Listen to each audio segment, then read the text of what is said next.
जिंदगी जख्मों से भरी है, वक्त पे मरहम बनाना सीख लो। जिंदगी जख्मों से भरी है, वक्त पे मरहम बनाना सीख लो। हारना तो है ही मौत के सामने, पहले जिंदगी से जीना सीख लो।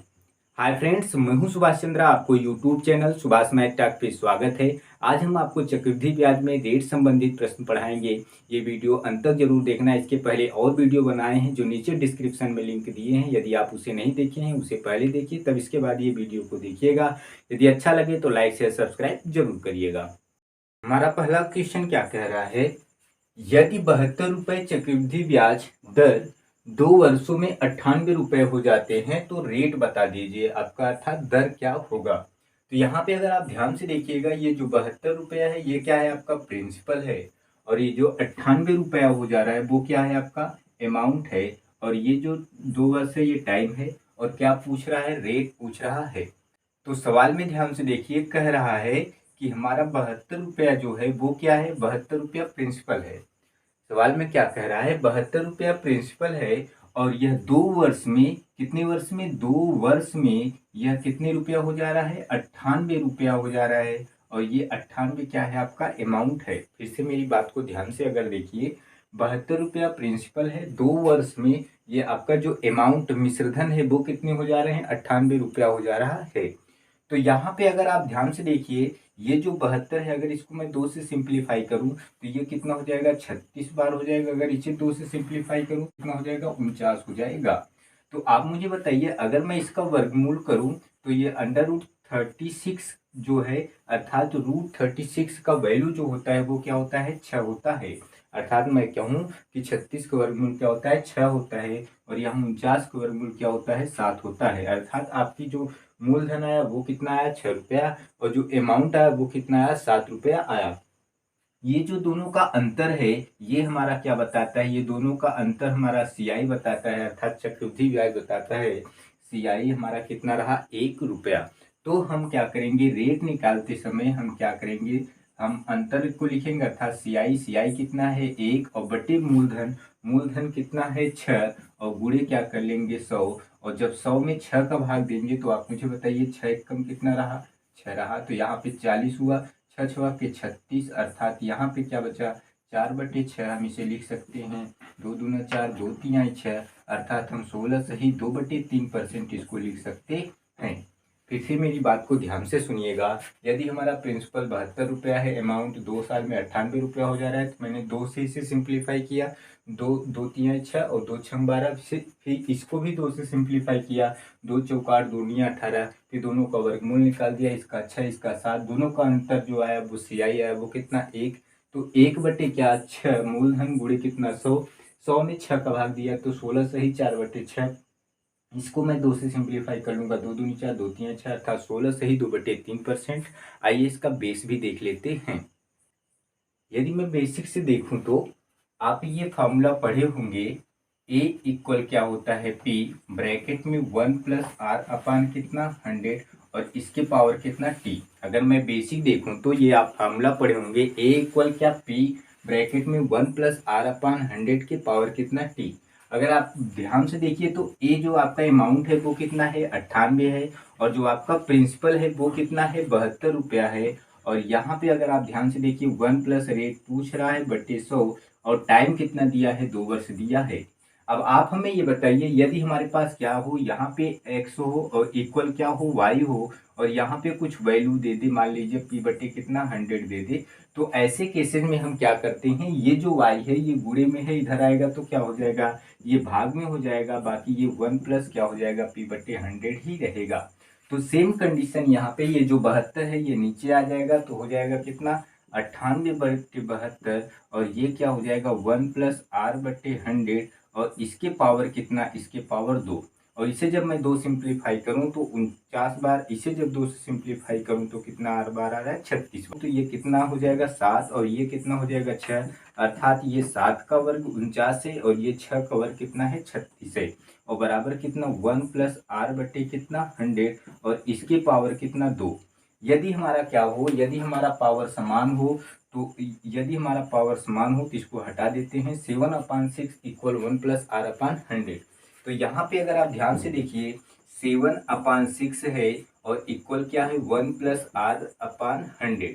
तो आप हमें बताइए ये जो 1 प्लस है ये प्लस में इधर आएगा माइनस में हो जाएगा, तो 7/6 - 1 इक्वल r/100। तो आप मुझे बताइए इसका जो एलसीएम होगा क्या होगा, 6 होगा। तो ये 7 माइनस 6 एकम कितना हो जाएगा, 6 बराबर r/100।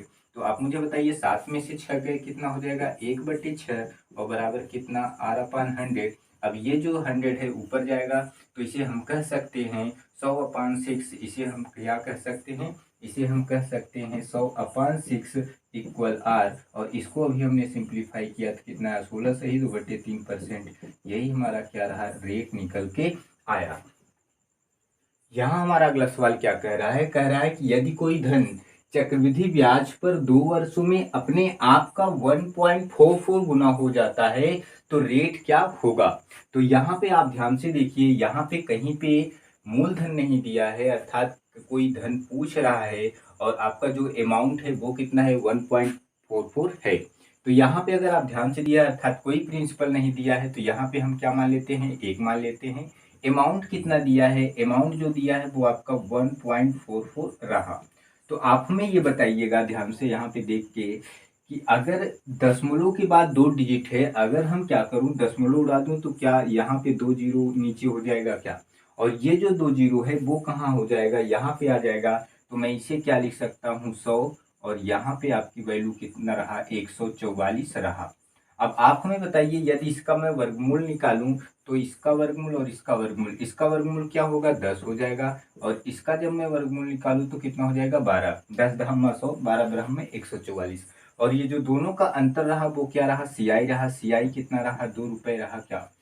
तो ऐसे में यदि रेट निकालना हो तो हम क्या कह सकते हैं, सीआई अपान प्रिंसिपल, प्रिंसिपल कितना है 10 रुपया और गुणे कितना 100। तो आप हमें ये बताइए ये 0 से 0 कट गया तो 10 दूना कितना हो जाएगा 20%। आपका जो रेट रहा वो कितना रहा 20% रहा।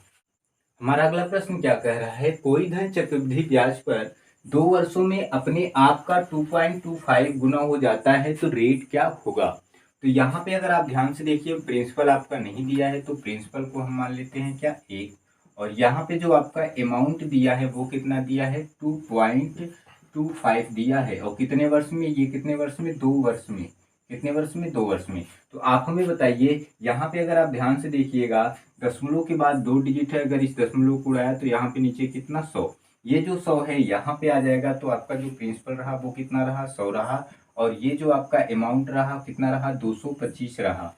यदि मैं इसका वर्गमूल निकाल लूँ दोनों का तो आप मुझे बताइए ये किसका वर्गमूल है 10 का और ये कितना है ये 15 का है, क्योंकि 10 दहम में 100 होता है, 15 15 में 225 होता है।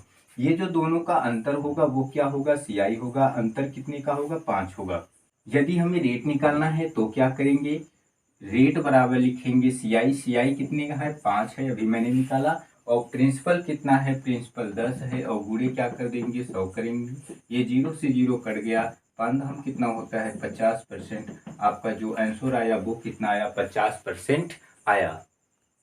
हमारा अगला प्रश्न क्या कह रहा है, यदि 27 रुपए चक्रवृद्धि ब्याज पर 3 वर्षों में 64 रुपए हो जाता है तो रेट क्या होगा। तो यहाँ पे अगर आप ध्यान से देखिए प्रिंसिपल कितना दिया है 27 रुपया, अमाउंट कितना दिया है, अमाउंट आपका 64 रुपया है, टाइम 3 वर्ष रेट पूछ रहा है।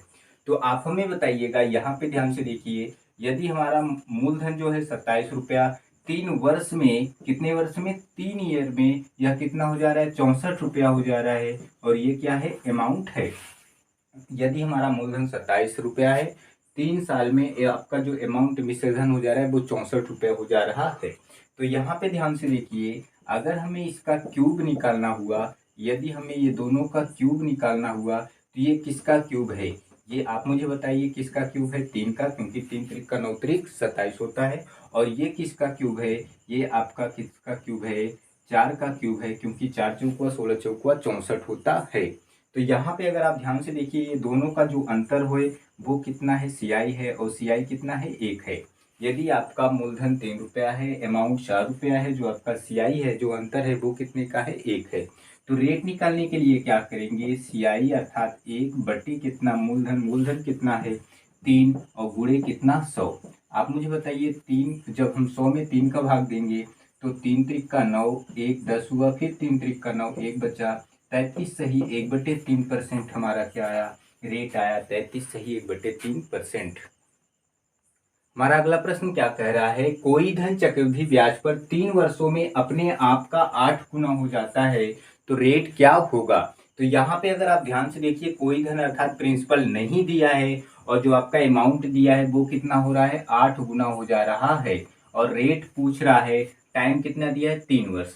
तो अगर आप ध्यान से देखिए, प्रिंसिपल नहीं दिया है तो ऐसे में क्या कर रहे हैं, 1 मान ले रहे हैं। अमाउंट इसका कितना गुना हो जा रहा है, 8 गुना हो जा रहा है, तो ये 1। और ये कितने वर्ष में, अगर आपको ध्यान से देखिए तो दिया है सवाल में 3 वर्ष में हो जा रहा है।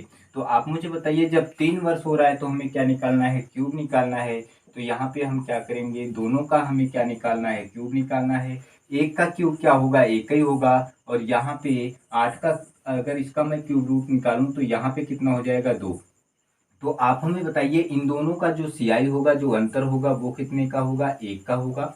तो हम रेट निकालने के लिए क्या करेंगे, सीआई अर्थात 1 और बटे क्या, मूलधन। मूलधन कितना है, मूलधन जो आपका है वो 1 ही है, और गुणे कितना, 100। तो आप हमें बताइए, ये हमारा जो रहा वो कितना रहा, 100% ही रहा। हमारा जो आंसर आया रेट वो कितना आया, 100% आया।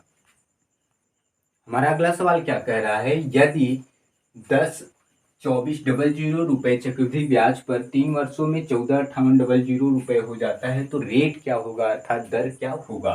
तो ये जो आपका है ये प्रिंसिपल है, और ये जो आपका है वो क्या है, अमाउंट है। तो यहाँ पे अगर आप ध्यान से देखिए, ये 2 जीरो 2 जीरो से कट गया, ये 2 जीरो 2 जीरो से काट दिया, तो आपका जो प्रिंसिपल रहा वो कितना रहा, 10,24 रहा, और जो आपका अमाउंट रहा वो कितना रहा, 14,58 रहा। अर्थात 3 साल में आपका, यहाँ पे ध्यान से देखिए, ये जो प्रिंसिपल है 1024, 3 साल में कितना हो जा रहा है, 1458 रुपया हो जा रहा है।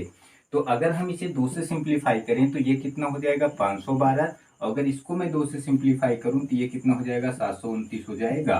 तो यहाँ पे 3 साल की बात कर रहा है तो हम क्यूब निकालेंगे, इसका क्यूब, और हम क्या करेंगे, इसका क्यूब निकालेंगे। ये जो आपका रहा 512, अगर मैं कहूँ ये किसका क्यूब है, 8 का है, और ये जो 729 है ये किसका क्यूब है, 9 का है, और ये जो दोनों का अंतर होगा वो सीआई होगा। सीआई कितने का होगा, 1 होगा। अंतर कितना होगा, 1 होगा। यदि रेट निकालने के लिए तो आप क्या करोगे, सीआई, सीआई क्या है, 1 है, और बटे मूलधन, मूलधन कितना है, 8, और गुणे कितना, 100। तो आप मुझे बताइए, 25, 4 25 हमें 100, और 4 दूना 8। तो हम रेट निकालने के लिए क्या करेंगे, 25 में 2 का भाग दे देंगे, 2 12 24, अर्थात 12 सही 1/2%। हमारा क्या निकल के आया, रेट निकल के आया। हमारा अगला सवाल क्या कह रहा है, कोई धन 2 वर्षों में 8,000 रुपए और वही धन 5 वर्षों में 27,000 रुपए हो जाता है तो रेट क्या होगा। तो यहाँ पे ध्यान से देखिए, आपका ये जो है प्रिंसिपल है, और ये जो दोनों दिया है, ये दोनों क्या दिया है, अमाउंट दिया है। तो आप यहाँ पे ध्यान से देखिए, ये 3 जीरो से ये मैं 3 जीरो क्या कर सकता हूँ, काट सकता हूँ। तो यहाँ पे अगर आप ध्यान से देखिए, कह रहा है कि कोई आपका जो धन है वो क्या हो रहा है, 2 साल में, 2 वर्ष में कितना हो जा रहा है, 8 रुपया हो जा रहा है। और यही धन जो है 5 साल में कितना हो जा रहा है, यही धन 5 साल में जो हो रहा है वो कितना हो जा रहा है, 27 हो जा रहा है, क्योंकि मैंने 3 जीरो से काट दिया। कोई धन जो है वो 2 साल में 8 रुपया हो जा रहा है, और यही धन क्या हो जा रहा है, 5 साल में कितना हो जा रहा है, 27 रुपया हो जा रहा है। तो आप हमें बताइए, 2 साल में इतना हो जा रहा है तो 5 साल में इतना हो जा रहा है, तो ये जो दोनों का अंतर होगा वो कितने साल का होगा, 3 साल का होगा क्या। फिर से मेरी बात को ध्यान से देखिए, कोई धन 2 साल में 8 रुपये हो जा रहा है, और यहाँ से 5 साल में 27 रुपये हो जा रहा है, तो ये दोनों का जो अंतर होगा वो 3 साल का होगा क्या, क्योंकि 5 में से दो गए कितना होगा, 3 साल। अर्थात ये दोनों का जो अमाउंट का जो अंतर होगा वो कितने का होगा, 3 साल होगा। तो यहाँ पे अगर आप ध्यान से देखिए, 3 साल का अगर हम 3 साल का निकालेंगे तो हम क्या करेंगे, क्यूब रूट करेंगे। तो यहाँ पे अगर आप ध्यान से देखिए, ये 2 का है क्यूब रूट, और ये किसका है, 3 का है, और 2 और 3। तो आप मुझे बताइए, दोनों का अंतर कितना, 1। रेट निकालने के लिए क्या करेंगे, रेट में अंतर और बटे कितना, 2, और गुणे क्या करेंगे, 100 करेंगे। तो 2 50 हमें कितना हो जाएगा, 100 हो जाएगा। अर्थात जो हमारा रेट निकल का आया वो कितना निकल का आया, 50% आया। हमारा अगला सवाल क्या है, चक्रवृद्धि ब्याज की किसी दर से कोई धनराशि, अर्थात यहाँ पे क्या पूछ रहा है, प्रिंसिपल, 2 वर्ष में रुपया कितना हो जाता है, 2420, तथा 3 वर्ष में 2662 हो जाता है, जबकि ब्याज वार्षिक रूप से संयोजित होता है, ब्याज की रेट क्या होगा, अर्थात ब्याज की वार्षिक रेट क्या होगा। तो यहाँ पे ध्यान से देखिए, प्रिंसिपल नहीं दिया है, तो कह रहा है कि 2 साल में कितना हो जा रहा है। अगर आप ध्यान से देखिए 2 साल में कितना हो जा रहा है, 24-20 हो जा रहा है। और फिर क्या कह रहा है, यहीं से इसी मूलधन से 3 साल में कितना हो जा रहा है, 3 साल में आपका कितना हो जा रहा है, 26-62 हो जा रहा है। तो आप मुझे बताइए, यहाँ से अगर इस मूलधन से 2 साल में इतना हो जा रहा है, यहीं से ये 3 साल में इतना हो जा रहा है, तो यहाँ से यहाँ का जो अंतर होगा वो कितने का होगा, 1 साल का होगा। 3 में से 2 गए कितना, 1 साल। तो यहाँ पे अगर आप ध्यान से देखिए, इन दोनों का जो अंतर होगा, इन दोनों का जो अंतर होगा वो कितना होगा, 2 होगा। और 6 में से इतना गए 4 हो जाएगा, और यहाँ पे कितना हो जाएगा, 242। इन दोनों का जो अंतर रहा वो क्या रहा, 242। अगर हमें रेट निकालना हुआ तो हम क्या करेंगे, अंतर 242 और बटे यहाँ पे ये वैल्यू वैल्यू ले लेंगे कितना, 24-20 और गुणे कितना, 100। तो आप हमें ये बताइएगा ध्यान से, ये 0 से 0 कट गया, ये वैल्यू पूरी इस वैल्यू से कट गया, तो रेट कितना निकल के आया, रेट आपका निकल के आया 10%। क्या हमारा आंसर 10% रहा क्या?